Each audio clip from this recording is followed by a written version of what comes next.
Allahumma salli ala sayyidina Muhammad wa asghiri zalimin biwalimin wa akhrijna min bainihim salimin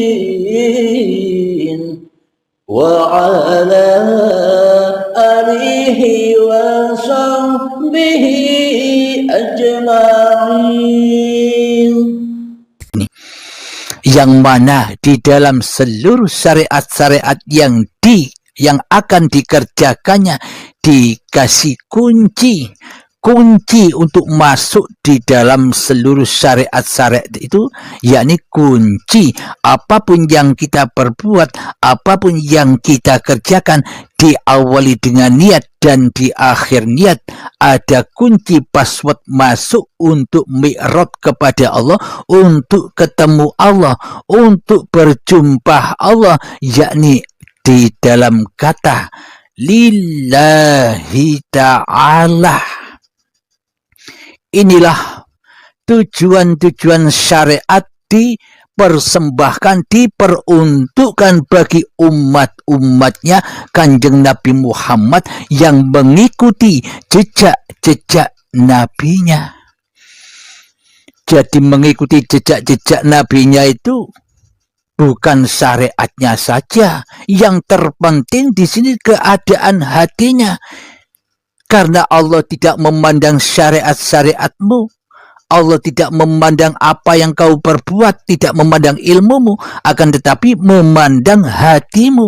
Siapa yang kau pertuhankan di dalamnya, siapa yang kau hudurkan di dalamnya, siapa yang kau wujudkan di dalamnya, siapa yang hidup di dalamnya.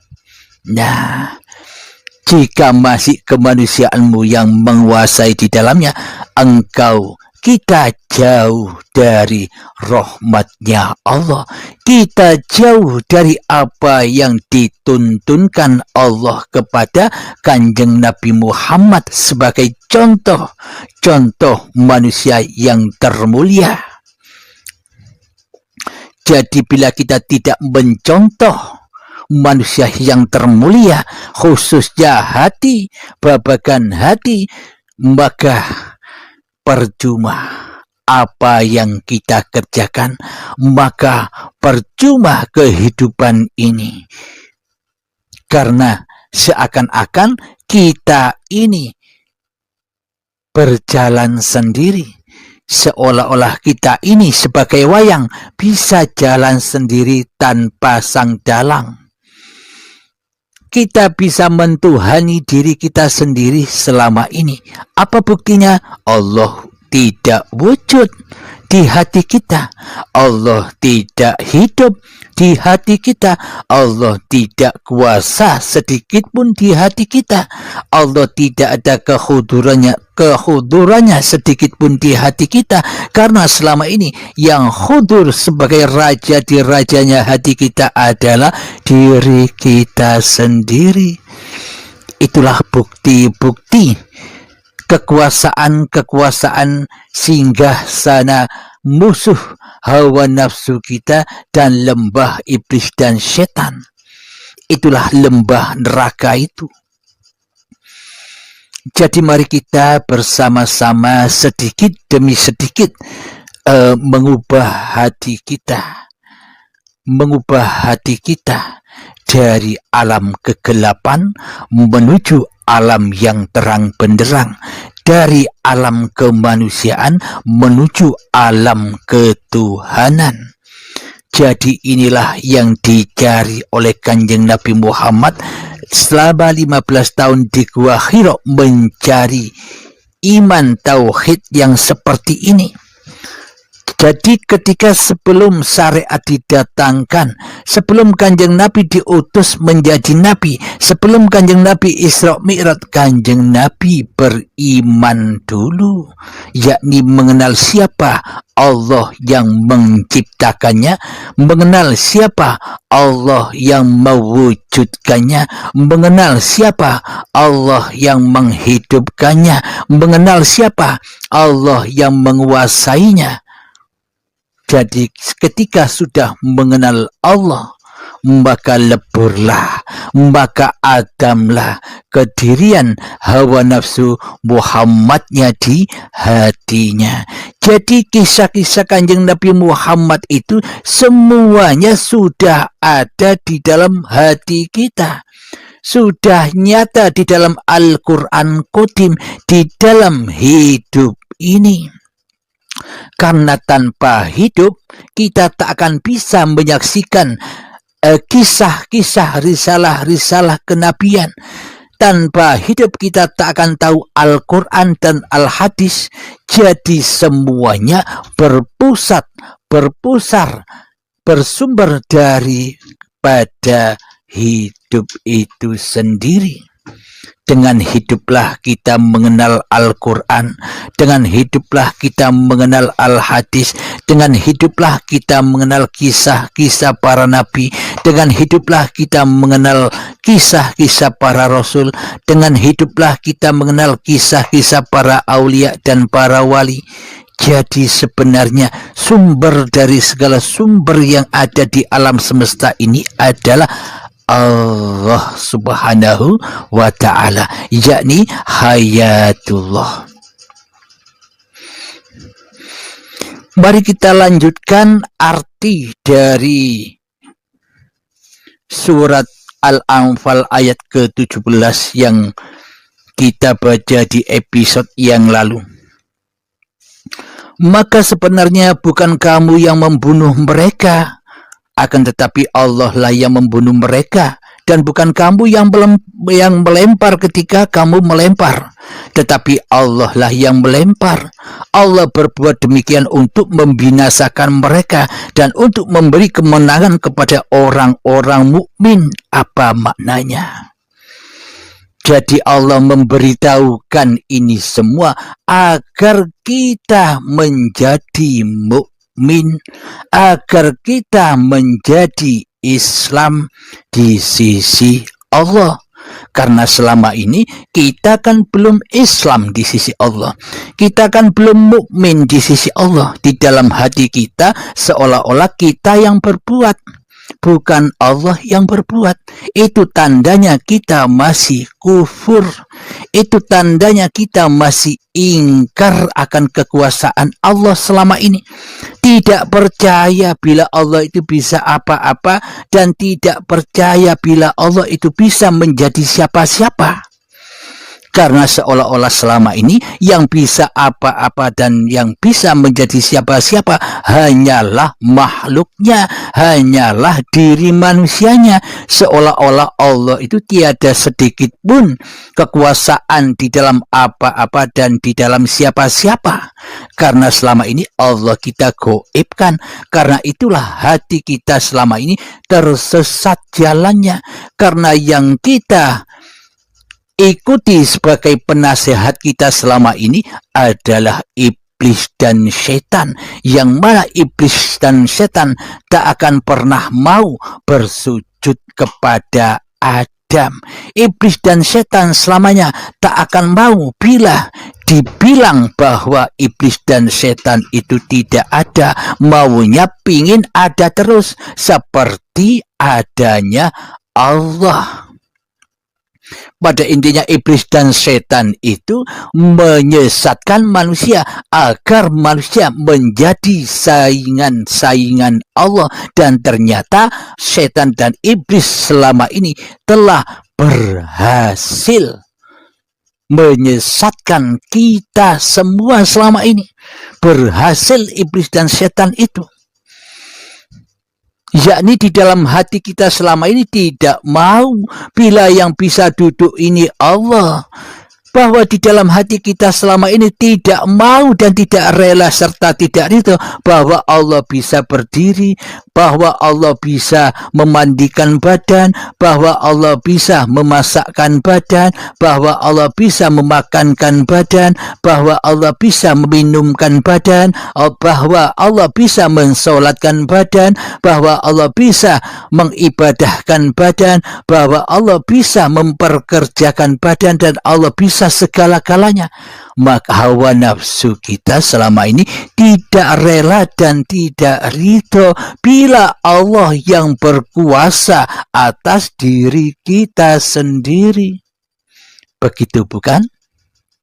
Nah, inilah bukti-bukti selama ini bahwa kita masih tersesat jalannya.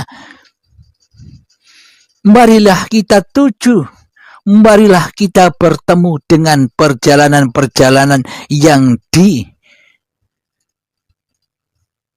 disejarahkan atau yang sudah dilewati oleh Kanjeng Nabi Muhammad sallallahu alaihi wasallam. Contoh, mari kita contoh Kanjeng Nabi Muhammad sallallahu alaihi wasallam dengan apa? Mencontoh dengan mengikuti seluruh apa yang sudah berlaku di dalam jiwa Kanjeng Nabi Muhammad sallallahu alaihi wasallam yang selalu mentauhidkan Allah, yang selalu mengesahkan Allah daripada mengesahkan Muhammadnya di hatinya. Itulah yang harus kita contoh. Sebelum kedahuluan ajal menjemput, maka adamkanlah diri kita sebelum kita diadamkan oleh Allah secara paksa dan siksa dengan azab yang pedih di saat hari perhitungan, hari pembalasan di dalam syakaratul maut. Marilah kita rubah sedikit demi sedikit iman kita kepada Allah dengan penjelasan-penjelasan yang cukup sederhana ini. Semoga Allah memahamkan kita semua. Amin, amin ya rabbal alamin. Bismillahirrahmanirrahim. Kita melanjutkan dalam tema hawa nafsu yang kelima. Dengan tema hawa nafsu inilah kita mengetahui siapa sebenarnya hawa nafsu itu. Kita melanjutkan babagan ketika sholat. Kanjeng Nabi Muhammad ketika sholat, pasti di dalam awal sholatnya lillahi ta'ala. Karena Kanjeng Nabi Muhammad junjungan kita semua, sebelum didatangkan syariat-syariat dari Allah, Kanjeng Nabi Muhammad sudah makrifat dahulu, sudah berhakikat dahulu, sudah beriman dahulu, sudah mengenal Allah dahulu, sudah mi'raj dahulu. Maka bila manusia sudah bertemu Tuhannya, mengenal Tuhannya, sudah mi'raj kepada Tuhannya, maka di seluruh apapun yang dikerjakannya pasti seluruhnya akan lillahi ta'ala. Akan tetapi bila manusia seperti layaknya kita semua saat ini